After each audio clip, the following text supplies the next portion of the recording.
fact that we're now able to facilities that the one you see, we can create with the same speed and with the same cost things that we have been producing before in the mass production, like millions, say, of copies. And the fact of the personal fabrication, the fact that every day more and more we are able to have access to this technology, we are able as individuals to produce our own objects that we need. It's also something that we consider that is influencing the function of our urban context. So by starting a bit of scaling, we will start by with the devices. We will speak about buildings and we will reach the cities. This is what we call devices to the cities. And if we think about devices, we can see that technology, it can actually help individuals to make more informed decisions about the environment. Here at the Institute, we have been working a lot with the personal fabrication, not only in order to produce a furniture, but also in order to produce an electronic board, in order to produce a sensor, and then try to understand how we can bring back to the individuals, to the citizens, the information that themselves they are generating. For example, the contamination of the city is very much related with what our attitude is towards the city, right? And as well as different kind of flows of people or socialization points, they are information that we are generating, but we are not ever like seeing them. So it's a virtual layer in the city that we want to start testing how this could be given back to the citizens so that we can create open up a dialogue. Yeah, in this sense, going through the skills that we were talking about, I would like to introduce the project that we developed for the Smart Kilometer Conference, actually with Luis, that what's called Urban Fleets. It was a workshop in which we pre-developed a set of, let's say, DIY sensor kits based on Arduino, which is an open source platform for electronics prototyping, and in which we could use like very, let's say, low-cost sensors and electronic boards, less than €100 per board, and given to participants. And then the participants will be able to go outside the city and capture the data, which was the, let's say, the levels of contamination, light, sound, movement, etc. in the city, but actually relating this data with a specific position according to a GPS antenna that was embedded into the device. So this allows us to move from like a more static maps that we are used to see, let's say, in which you can just take like a snapshot on one moment of the city, let's say, and then generate something more dynamic in which you can use like real-time information in real-time maps, and you can just zoom in and zoom out and use the hyper-realistic tool as it is Google Earth, with hyper-presence information that is given you are taking from the sensors. No? So in this sense, you could do that in the environment of the city, the urban environment, but actually we went a step further and related also the technology with nature. So how we could create our own sensor boards, our own electronics to, let's say, you can adopt that tree and try to monitorize which is the conditions, the living conditions of that tree or a forest, etc. And let's say, understand that by this addition of very small devices and very small, let's say, units, you can understand the complexity of a system by seeing how they sense information and performance. So this is actually a project we developed for the FabLab Academy by Areti Markopoulou, in which we did the fabrication on the lab of the boards, the prototyping of the boards in the lab again, and then the implementation of the Green FabLab, that is the site that we have outside the city, which we are researching about the relationship between energy, nature, and technology. Okay? So this is, let's say, a second stage in which you saw the first kits were like little boxes full of cables. We actually went a step further and we decided, together with Centar, some of our collaborators, an electronic board that would have embedded, let's say, not only all these sensors, but also a Wi-Fi antenna. It means that you can just plug in the sensor in your house and you start to push data to the internet, and then you can monitor your data anywhere, anytime. And for that, and also you can use it without any power, let's say, constraints. You could put like a solar cell, and you can place this device wherever you want in the public space in your house.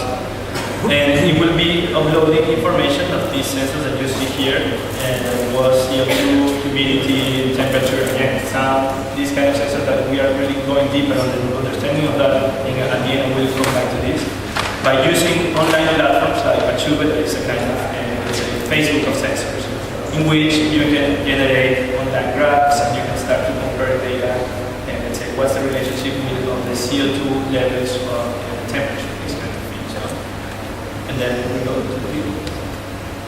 So devices is actually allowing us, as we said, to make more awareness of what is happening in the environment around us, and how by changing our attitude we could change things that are happening in cities and having more efficient and intelligent interactions.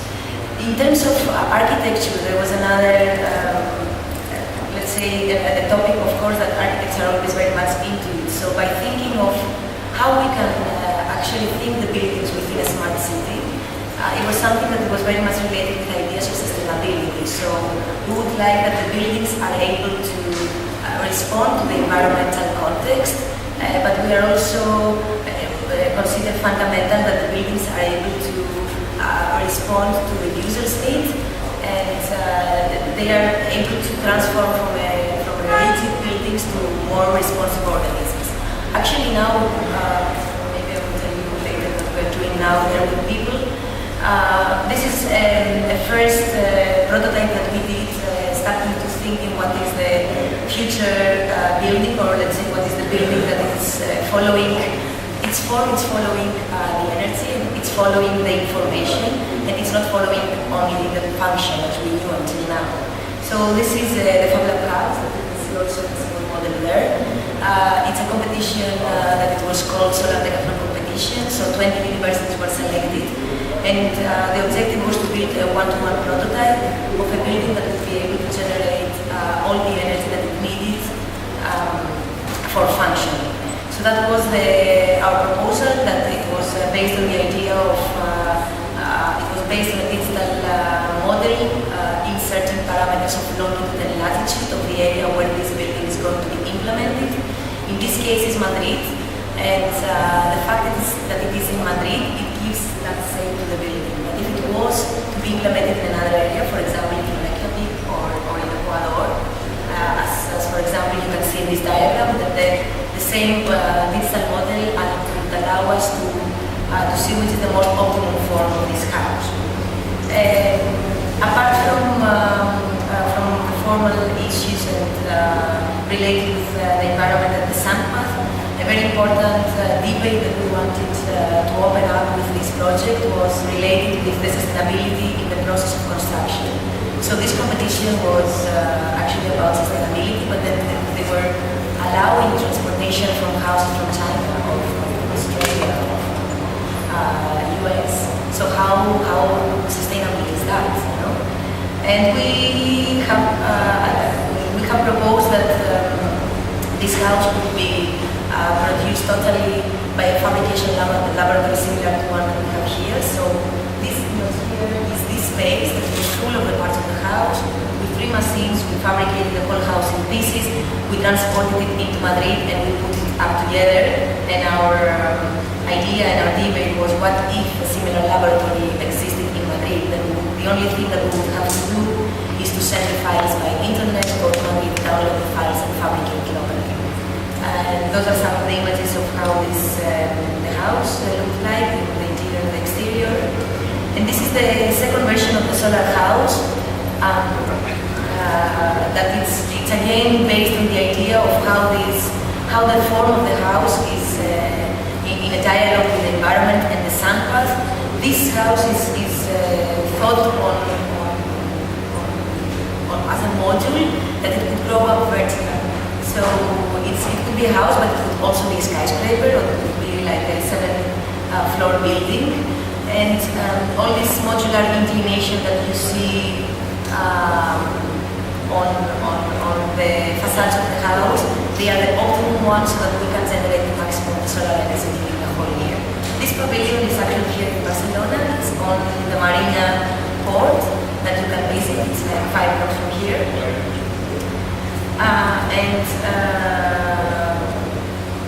So now what we are doing with a group of 15 people that they are coming from all over the world in our summer school is actually produce, design and fabricate a solar pavilion that is able to be literally responsive.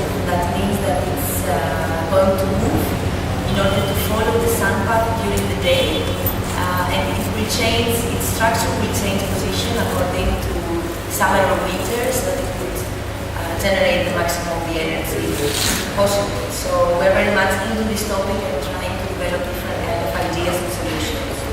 Passing from buildings, we have passing devices to the buildings, and then passing to cities.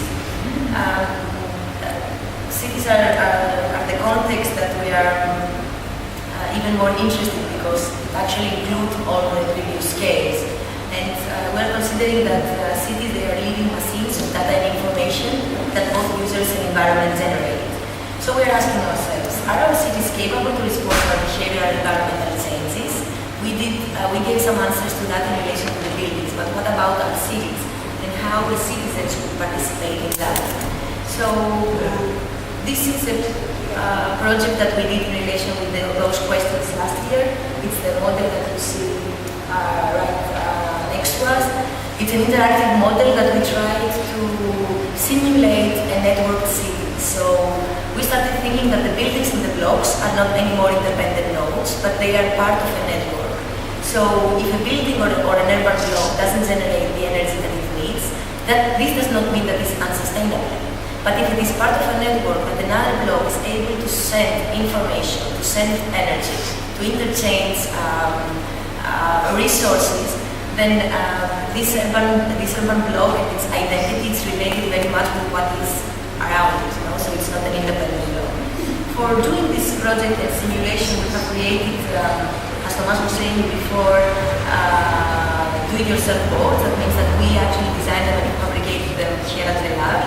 And we worked with sensors related with 5 inputs and 5 outputs. So each one of the boards was representing one building, and the 5 inputs that this board was able to, let's say, collect as information was energy consumption, so what is the energy that the building was consuming, water consumption, global identity, flow of people, is it a residence, industrial area, etc., energy generation, if it does generate energy, environmental data, which means light, temperature, CO2, etc. And then according to this information, we have created algorithms that they were giving us the outputs of these inputs. That means that according to these inputs that they were changing in real time, we would be able to see from the colors which areas are more efficient in terms of economy, which areas are more efficient or less efficient in terms of wealth, self-sufficiency, intelligence, smartness, connectivity, etc. So this model, those are some of the triangles that we were using for generating our algorithms, and these are some of the final images that, again, on the one hand, this project is a physical simulation of starting understanding which are the most problematic areas of the cities, and on the other hand, it's a new proposal for the urban environment in terms of infrastructures. That means new infrastructure that would allow us to interchange information, energy, water, etc. So, that is mainly what we have been working with this project. So the question of what can we do with this information? How can we create urban and dynamic maps is another issue that we have been working, especially this year, with some of our students during the first term of the masters. And then we have tried to work with this real-time data and create dynamic maps, but not only maps and cartography, but also tech tools that would allow us to start giving access to the citizen as well to participate in all this informational layer of the city. So those are, for example, some maps of interfaces that some of our students that were here, Alex, Peter, they have developed. It's an application that you can go into the internet and you can actually start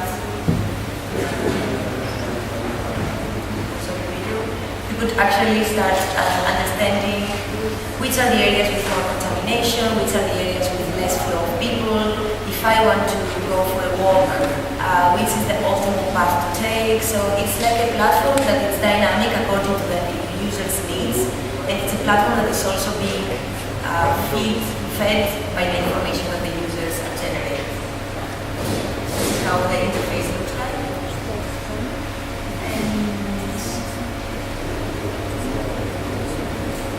So interfaces and tools it's another aspect that we consider very important about trying to change our urban environment and try to think in smart ways and smart cities. Yeah. Well, as Areti was saying, that we think that one of the key points on let's say, in a way, we're trying to invent like a new world or a new way of approaching urbanism and city planning. Like usually you have, again, like rigid maps, and you were thinking like the city should be like this, or you have, let's say, a vision of the city. You were planifying the steps which you were going to take to accomplish that. Which it means you are going to make this amount of roads, you're going to build this amount of buildings, and we're going to construct these plazas, etc. It seems that we are not going to be able to, let's say, to construct that much in the future. It seems that, let's say, the constraints of economy and the resources available are getting lower and lower. So one of the paths for this is actually to reorganize and kind of rethink the way how we relate with cities, how we produce cities, and saying what's our role inside this kind of, let's say, ecosystem, quote unquote. So this is why we're let's say, in the recent kind of 2 or more years, we have been thinking on how to develop these kind of tools in which the participation of the citizen and also the production of the city is going to change all the landscape as we understand it today. There are 2 key aspects in this. One is, let's say, how we can pass from being just spectators or consumers or sitting in a chair looking how things are being provided to me, and how I can really produce things and how I can have access to the means to produce that things. It seems to be happening. As you see, FabLab is being equipped with machines that are being controlled by software that you actually use to make renderings. So it's taking a step ahead how we not only represent but actually how we deal. And the next thing, let's say, apart, from the tools, is to understand the city as a system. The city as a system that get things in, let's say, to make it work, and actually we need to think what is giving back the city to, let's say, in exchange to that. So one of the things that we are working in the city of Barcelona is becoming like a future plan for changing this model of cities is called the FabCity project. The FabCity project is mainly the development of the infrastructure for citizen production inside cities. It means that you, as a person, with access to a digital fabrication laboratory instead of a neighborhood, and you can, instead of going to IKEA to buy your furniture, you can design it at home or in an online platform, and then go to your nearest FabLab and produce it. In that way, we are going to, actually in September, we are starting the two first labs on this project, and one in one of the poorest neighborhoods that is called No Valleys. It's this one, starting this September, and the other FabLab is going to be around here, but this is changed, where it's in this little gap, is in Las Corts, near to the stadium of the Barcelona. Then, the thing is that the Green FabLab is part of the, let's say, the Fab City, but it's not really inside the city, the fabric of the city. So it will have a different character. As I told you before, it's more related with the nature. But these FabLabs, these 2 new labs, will really have this approach of how they could serve as a platform for citizen innovation and participation in the production of the city itself. If I'm being redundant, I'm sorry. So the thing is that I'm going to jump now before just going to this final slide. I want to show you which is our next step on how we think these platforms should be built for the citizen participatory process in the city itself, and how we are going back to the title of this conference, how it's all the topics about smart cities and all this vision, like it seems that the smart cities is going to change, it's going to save cities, it's going to optimize everything, all the stoplights will be automated, you will walk and the city will turn on and off according to where you are, it's going to respond to your sounds, etc., etc., etc. So it seems that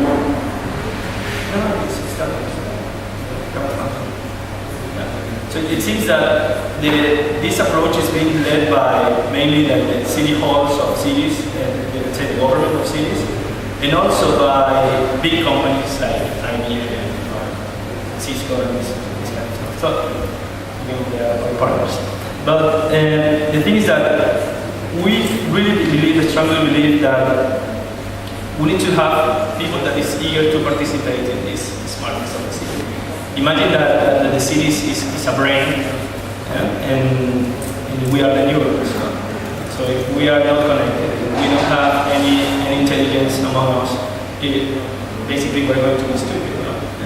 The smart cities will be full of technology, full of flying cars and super nice buildings with interactive facades and lights that are automatic, and we will know where is the trash and everything, but what we do with it, what we're going to dedicate ourselves. So we just launched a crowdfunding campaign through this project called Smart Citizen. And what we are looking towards is to develop an online platform to geolocate data and resources in cities. It means that you can get your own low-cost kit of sensors, and you can install it in your house and start to produce the data, which is the contamination in the square, or which is the sound level of the people making a party just next to you. You can send a tweet to the police, hey, this is the sound level right now, so you come take these people out of the neighborhood, this kind of things. No? This is like very into the limit. We don't want to put people to fight, we just want them to have resources to understand which is their environment. But actually you can have sensors that can measure your consumptions in your house, and you can start to planify, let's say, your events and planify which are the time when you're going to turn on your washing machine or your fridge, and how we'll start to interconnect more things that seems to be, let's say, more smart. And the second step of this platform would be actually to provide a system in which you will connect people, let's say, producers with people that wants to produce. You saw in the lab very cheap 3D printers and MakerBots. It's like a 2,000 euro machines. So imagine that you have a 3D printer in your house, and let's say there's like 100 people in Barcelona that has a 3D printer, and you can access here, look in the map, who has a 3D printer. Because I want to produce, I don't know, I have a client that wants me to produce 2,000 glasses, so I will access to a distributed factory instead of going to China and work. So the thing, this is connected basically with again, going back to the Facility project. As I told you, we should think the system that we have today, in which the only thing that we produce in cities is actually trash. The thing that you produce as citizen right now, besides knowledge, that is something that is not really certainly measurable, but what we can say is that we are huge producers of trash and rubbish. We don't do nothing with that trash. So this model is called the PITO model, PITO. And it means that product in, trash out. And this is a model that was made by Neil Gershenfeld, that actually is the director of the Centar for Bits and Atoms, and then that runs the FabLabs. And then the model that we are heading to is the DIDO, that is called DIDO, data in and data out. It means that the only thing that goes in and out from the city is just information and knowledge, and everything else is being produced in a closed loop, in a kind of urban permaculture inside cities.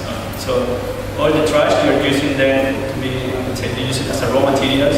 You use the electronics components to you reuse it in the, let's say, the washing machine can become now like a fan for when it's summer, and this kind of stuff.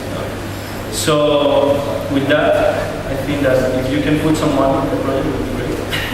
It's being a crowdfunding campaign, and yeah, I think that this is all we can say about what we think the smart cities are. What are we doing as an institute and as a knowledge center that actually needs to promote what we call advanced architecture. That, as you see, is not only about construction, it's not only about maps, and it is not only about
you're looking for a job position in the FabCity project? Yeah, is that the question? Or how is it going to be the project itself in the city? Yeah, we are opening, hopefully by the first semester of the next year, 2013, the first two labs of the FabCity project. And this will be inside, one will be inside an existing school, like a special school, and the other one will be in like more like a cultural center. The aim of the FabLabs inside this project is actually be a platform for existing initiatives, for citizen initiatives and innovation, and not to reinvent the wheel. It's not willing to substitute, let's say, the local industry. It's not willing to replace anything else that works. It's like an upgrade of a system. It's when you upgrade your operative system, it's like this is what we're doing by implementing FabLabs in the fabric of the city.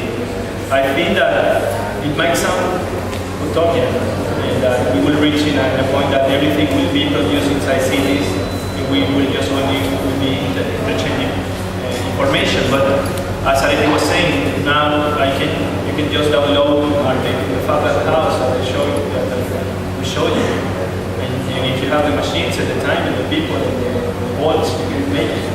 And I mean, the files are there, and the information is just traveling. We don't need to ship you the house. This is going to happen.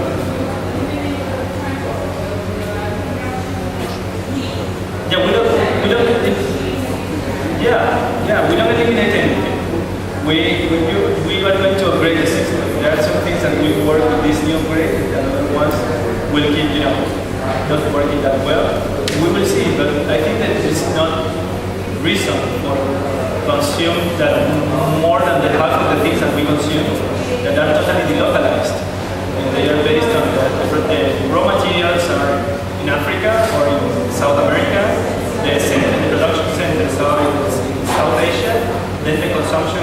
North America and Europe.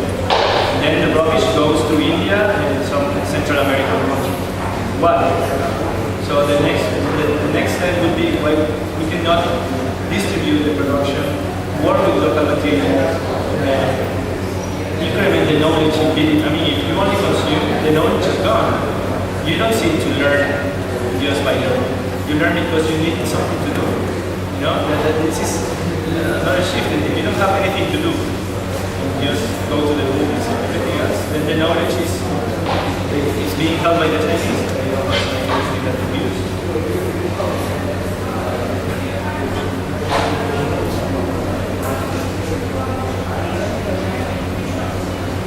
Yeah, it will emerge.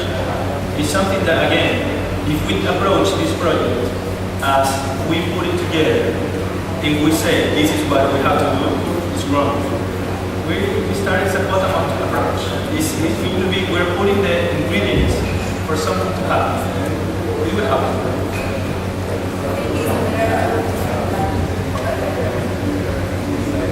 Luckily, we're not alone in this trip. So there are many people, many city halls, many companies, many institutions that they are interested in creating this kind of new, let's say, movement in relation with being more productive inside our cities. There are city labs that they are even, let's say, sponsored by the European Commission. There are FabLabs, there are urban innovation labs. So there are different platforms that they are starting to emerge inside the cities, that they allow you not only to have access to some kind of technologies, but also allows you to have different kinds of feedback and information of possibilities that you couldn't imagine that you had. You know, if like 10 years ago somebody would say to me that I would be able, or 5 years ago, I would be able to produce my own house, I would say, yeah, maybe 4 walls, a ceiling, very small, but interior quality big. So, in a way, we were doing that. We were producing. That's why I said, maybe us. Yeah, we are small. We're used to be small, but yeah, I think, I know the medieval age was distributed production. We have knowledge in cities. Cities was the opening for the Renaissance. You know? We are entering maybe in a second Renaissance. Maybe that was when I say this, or in a high-tech medieval age. This is what we enter. Yeah. I would first thank you really for this inspiring and so incentive presentation of the rest. The things that of course we don't know about the position. But what I would like to try to discuss here is what today, and actually first I would like to ask you how do you define architecture as such? What is architecture? what is? Architecture to you. No, really, I was thinking, when you're speaking about cities as such, you say our cities, then I started thinking, okay, which cities are ours? You know, in a way of the needs of our cities, for example, if we speak about our region. So, and in this sense, I wanted to ask you really first, how do you define architecture? Do you have some, I don't know, ideology, even though it's not possible, but do you have a definition of architecture that you stand for? We are actually in a very important moment, we think, of the history of planets. Of course. Yeah. In terms of economical, social crisis, and all the things that we know and we hear every day. Architecture is something that we here at IaaC are mainly defining everything that is related to the human habitat. And the habitat is a word that it could allow different scales. The habitat could be a domestic area, it could be a closed center of the house, it could be a building, it could be a neighborhood, it could be a whole city, it could be the whole planet. So the habitat is everything that is related with the user and the inhabitants of the space. And I think that what is our city, in the question of what are our cities? Our cities is what we have created until now. Now the question is, do we continue creating new cities? Yeah, but when you say our, we, how do you find we create the city? We are the citizens, we are the users, we are the designers, we are the architects, we are... Speaking about people from IaaC, or from Barcelona, or from Spain, or from Europe, from the world, When I say we, yes. It depends on what I am talking about. When we're speaking about, when we say our cities, no really, it's maybe important to define the context of No, I think that when we're speaking about our cities, mainly, we're not saying it as IaaC, we're not saying it as architects, we're saying it as citizens. So we see that our cities have different kind of functional problems, and we see a need of trying to transform those cities. Architects will do it in a way, and politicians they are trying to do it in their way, and we consider that's why I was saying before this multidisciplinary group. We consider that not architects, nor politicians, nor engineers themselves, they could give a solution to the city, to how we can optimize our cities. There should be a dialogue. He wants to stay on my. There should be a dialogue that we need to open here. We need to talk about urbanists. Yeah, well, I want to have my own answer to that question. When we talk about cities, I think that mainly we talk from a mindset coming from what we as a Western Europe, I'm a South American, or Westernized, say, kind of people, because we are also Westernized in South America. I think that's maybe the point of view when we talk about that cities, let's say, in our city. But also there is a kind of an analysis going on underneath in which we understand that these cities have been produced by phenomena that were bottom-up phenomena. I mean, at the beginning, people were surrounded around, I don't know, a river or a source of water, and then we invented agriculture, and then we could be, let's say, in the same place for a long time, and then knowledge was together, and then the complexity of societies was created. We found more technology, we create the rest of the things, and then where came the Romans and keep access to everyone else. The Roman model was imported to South America and maybe to everywhere else. So, in a way, let's say we have been affected by, let's say, specific times of the history which are responding either to cultural, social, or more recently technological, let's say, features. And that's one of our analyses underneath here, that we think that lately technology is in a way shaping us, or we are shaping technology.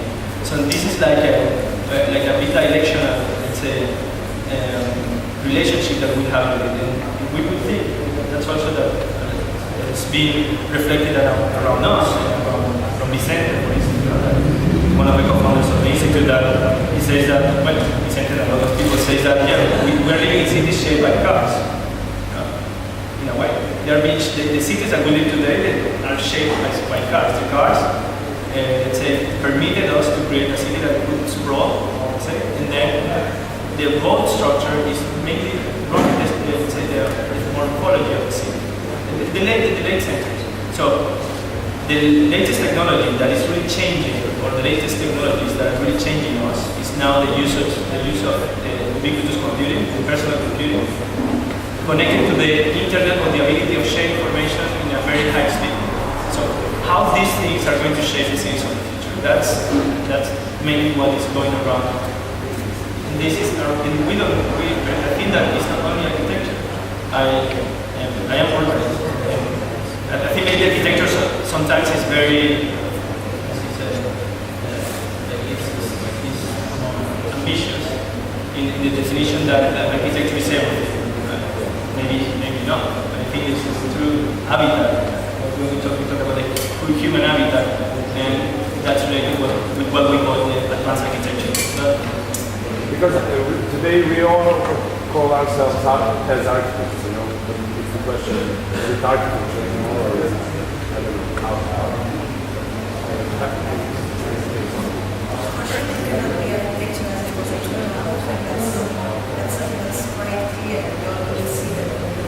system is collapsing.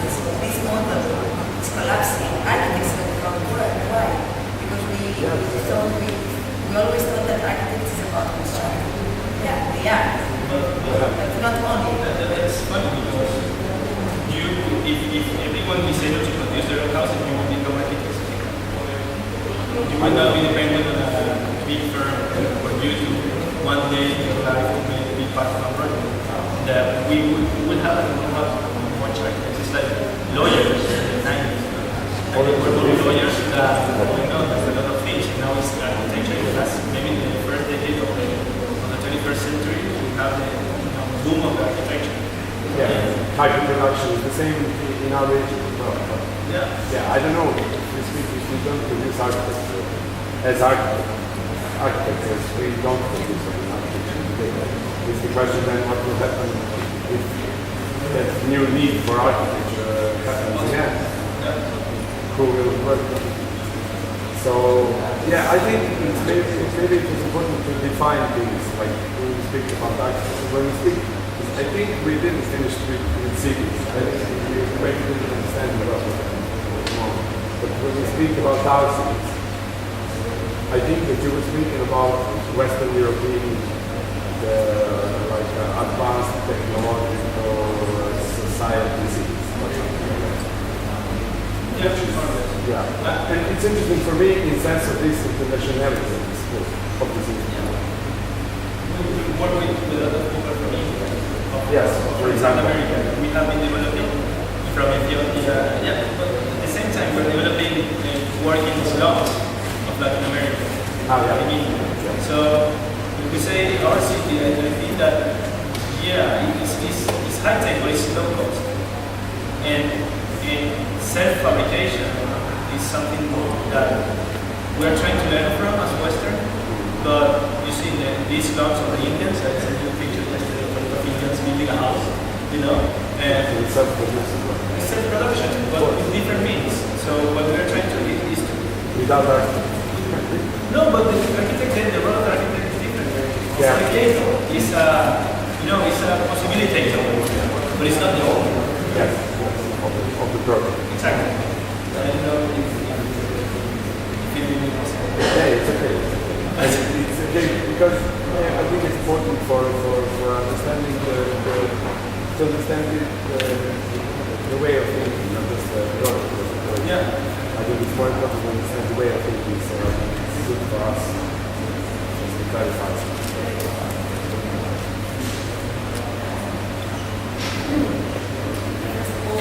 As I thought, I understood, some real project that you've shown here, and also which I'm asking myself for the future, is like why you're thinking and doing projects about like doing the chaos, cracks and everything, and with these projects how to avoid the chaos with what your devices and everything. And give me a couple of things that are happening in the city, and then we're trying to somehow avoid them, but not to minimize them, not to, like, while you're not thinking of not having cars, instead of choosing the right way how to get to a certain place with the least. We have a couple of projects very nice about this if you want. Yeah, okay. We do have a lot of, we have dealt with a lot of issues about alternative mobility, about dynamic sizing, the public space. We do have a lot of projects. We just make, let's say, a connection of what we consider that it's representative of what we want to say. But it's not about, we're not against cars. I mean, it would be hard to avoid that. Of course. I point out that there are a lot of several facts that are creating problems in cities and why we haven't thought about it. No, I mean, it's okay. You can choose whatever 5 points according to a person or an institute or a group of people you think they're affordable. I'm not like any down. No, that's true. But it's like, I always thought, because first we started with the solar house, which is actually getting less amount of energy, producing less amount of energy. I mean, this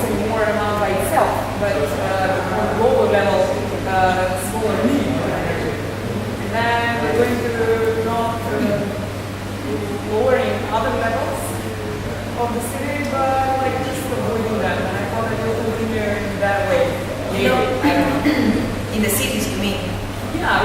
Like, In the scale of the city, because I mean, like when you said that you have just a bit summing up, like in the scale of the device, what we wanted to say, the goal is always the efficiency. Efficiency not in terms of energy, in terms of like energy, energetical factor, social factor, economical factor. No, we're speaking about the output of the model that has to do with economy, connectivity. So the goal is efficiency. In the device scale, we're working a lot with the idea of if I were able to realize the consequence of my action, maybe I would be able to change my action on the one hand. That's why I want to see the information of what I am generating. As well, I want to feed back my rest of the users with the generation that I am able to collect. No? So that's in order to make a more efficient way of co-living, let's say, within an habitat. In the scale of the building, we were thinking a bit of the same. How we can create a building that is not only consuming, but is actually able to produce what it needs to be alive, as every living organism, almost. No, but as every living organism that it is in a balance with the natural environment. And in the cities, again, the example of the interactive model or the project of the Hub City is related with making the cities more efficient. So don't, let's say, not having so much loss of energy in transportation, trying to produce as much as possible inside the cities, and as well as giving the possibilities to the citizens to be able to understand the potentials of producing their own things. Just adding a project that integrated. One of the projects that we are working with one of the major companies of energy in Spain is called Areti. That one again is around his rating. This project is mainly about creating an internet of energy. It means that we have the vision that we will be able to produce energy locally in our houses or in our neighborhood or in our building, and then being able to send the economy around how I manage my energy, how I manage, let's say, again, the peaks of consumption and when I decide to send new energy or to use energy from the grid that I produce. No? So again, we're thinking about a distributed model, and what is very well related with how I started the lectures is, it's like going to the YouTube say model instead of the TV model. And most of this work, a lot of this work is inspired by Areti. If you read the Third Industrial Revolution, this guy is talking about distributed capitalism, in which production of energy, goods, and food will change the way we live. In a distributed way, it's going to change the way we live, not the social structure, or the economical relations, or the dependency of the world. So, what is which is the response to that on cities? Because again, we're living post-industrial cities. The cities of today have changed really because the last revolution we had is the first two revolutions, the first industrial one and the second one at the beginning of the 20th century. But how is what you are going to think about in that future? We're going to think about again streets, the grid, the buildings, and office here, work here, living here, while you can, with a computer and internet, you can work, live, and socialize in the same place. So, what would be this new model? We don't know. We're just putting the questions on the table, starting to propose what we think is fair. To understand.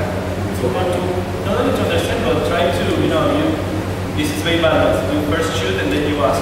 More or less like this. And you put things out there and then you try to see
people. That's one way of approaching. Another way, in another example, is that we have a FabLab in Afghanistan. It's one of the FabLabs that is part of the network. Always people say, oh, these guys are making bombs or making, weapons and this kind of stuff. No, I think it's part of the human nature. I mean, whatever we have in our hands, and it's this bi-directional relationship. Is this by having access to the technology will be forced, or it's the other way around? Yes. No, but yeah, it could happen. Has happened with everything. I think. Fear of using natural data, or in terms of using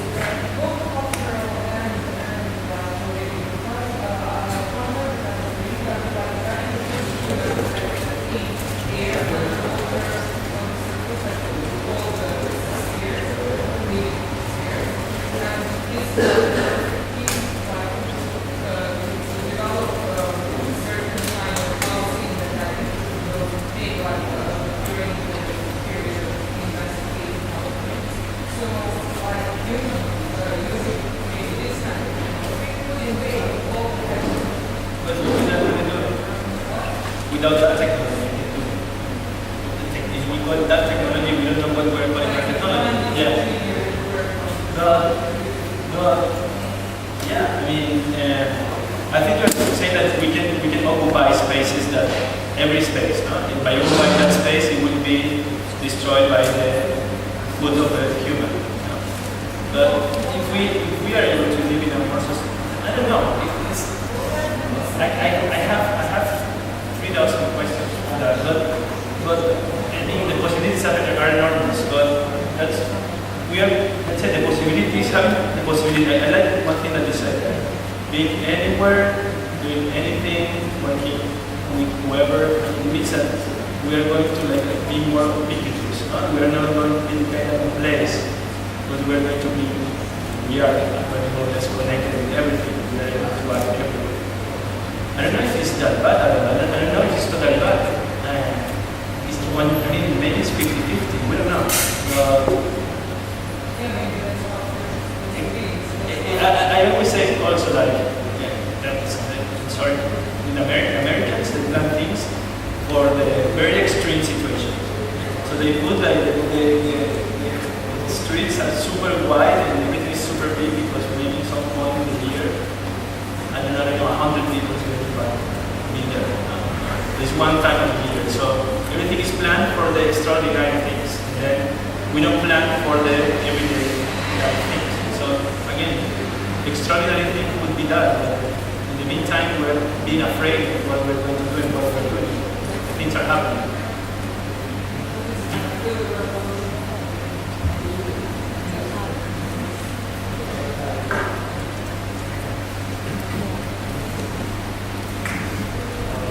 I have one question. I hope you can hear me. Not really. You often use Centar smart cities. Does it mean that the regular citizens are going to be more human than they are today? If the smart cities are going to be more human than the existing Or just cities. fabricating? I think that What is a smart city? Yes, what is a smart citizen? Is it a more human citizen than he is or she is today? yeah, well, to be honest, I don't believe in smart cities. So the thing is that, but we are, we don't believe in smart cities. We don't believe on step control rooms and automated things. This is what we're saying. It's smart. We think that it should be a process of the production of the cities by its own citizens, no? And this is like the play of the word and the let's say shifting, the approach to what is to be smart. I think it's a trending topic, as it was sustainability a few years ago. Everyone wanted to be green, and now everyone wants to be smart. But it's about to finish. We're trying to take advantage of it, and say what we have to say by using it. But we don't really think that. I think that people talking about smart cities, they don't know what is a smart city. or they are still trying to figure it out. But yeah, we use it.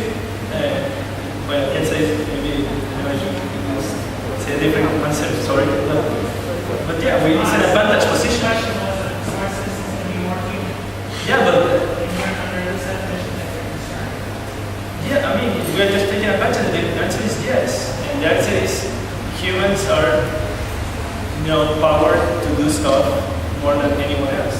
But we have been automatized in the last years, the last decades. Humans have the power of decision. We can make choices. In our vision, as smart citizens, we have no choices. Thank you, please.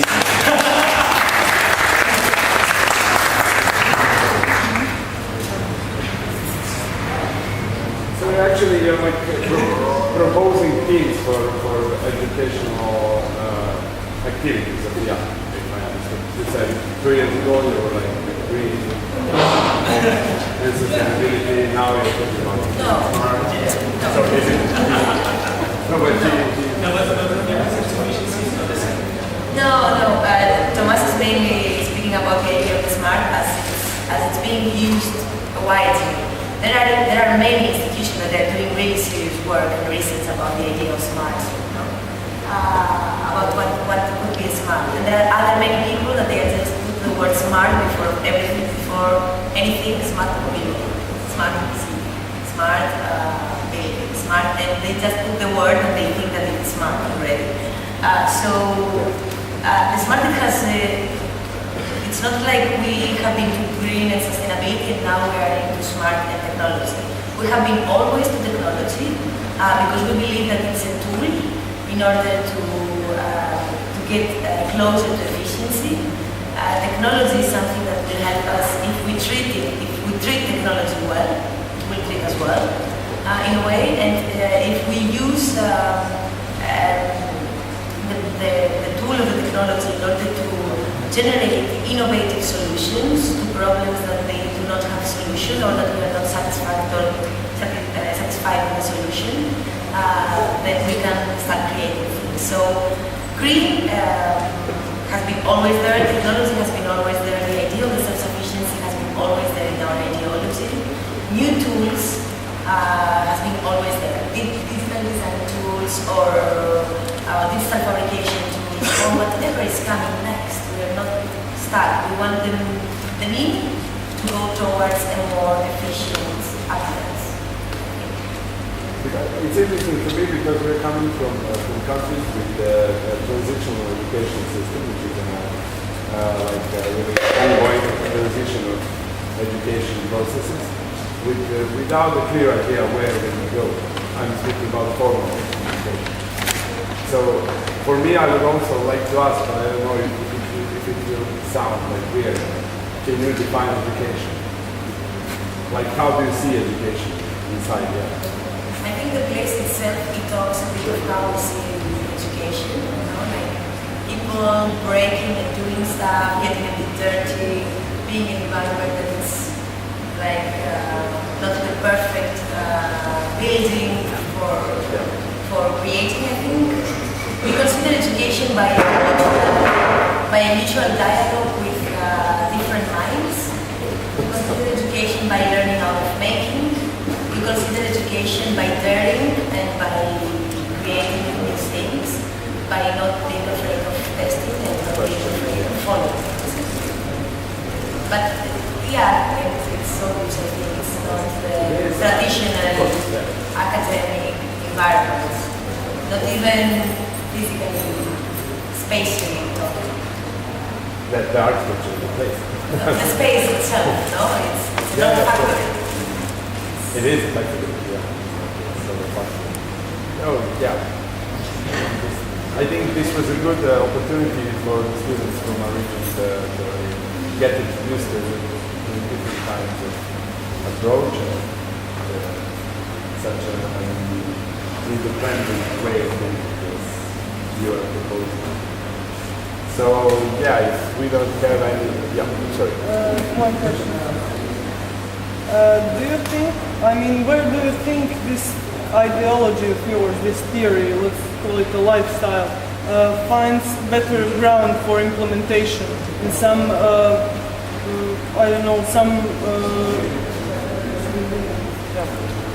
some environments that are, for example, poor and uneducated and need some place to live and produce things for like and into this internet and networking systems and computers and I don't know.